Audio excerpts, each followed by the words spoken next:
સ્થાનિક સ્વરાજની ચૂંટણી આવી રહી છે, તેને લઈને તૈયારીઓ ચાલી રહી છે। ત્યારે આજે અમિત ચાવડાએ પ્રેસ કોન્ફરન્સ કરીને કહ્યું, ક્રિમિનલ બેકગ્રાઉન્ડ ધરાવતા લોકોને ટિકિટ નહીં મળે। નમસ્કાર, હું છું મમલ। તો આવો સાંભળીએ વધુમાં અમિત ચાવડા શું કહ્યું। પ્રદેશ કોંગ્રેસ સમિતિની અમારી ચૂંટણી સમિતિની આજે બેઠક મળી છે।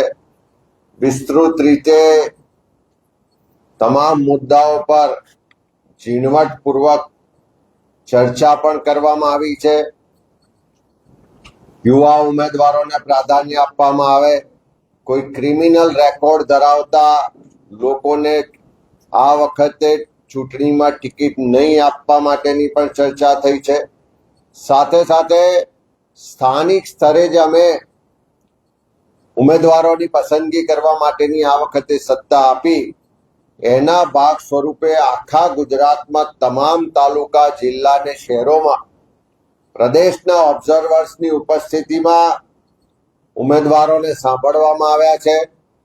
સ્થાનિક ચૂંટણી સમિતિઓ સાથે જિલ્લા પ્રમુખશ્રીઓ, તાલુકા પ્રમુખશ્રીઓ અને પ્રભારીશ્રીઓએ વિસ્તૃતમાં એક સીટની છણાવટ સાથે ચર્ચાઓ કરી છે અને એમાંથી જે પેનલો બની છે, આજે અમે મહાનગરો જે કોર્પોરેશન છે એનાથી શરૂઆત કરીએ છીએ। આજે લગભગ 9 જેટલા કોર્પોરેશનના જે ઉમેદવારોની આખરી યાદી આવી છે, પેનલો આવી છે, એના પર વિસ્તૃત રીતે ચર્ચા થશે, ચકાસણી થશે અને આવતીકાલે પહેલું લિસ્ટ જાહેર કરવામાં આવશે।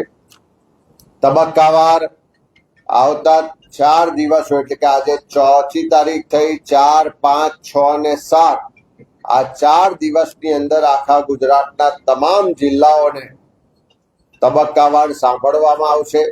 એમના દ્વારા જે પેનલો રજૂ કરવામાં આવશે એના પર ચર્ચા કરવામાં આવશે અને ઉમેદવારોની યાદીને આખરી સ્વરૂપ આપવામાં આવશે। અમિત ચાવડાની વાતને લઈને તમે શું વિચારો છો? કોમેન્ટ કરીને અમને જરૂરથી જણાવજો। અત્યાર માટે બસ આટલું જ। ધન્યવાદ।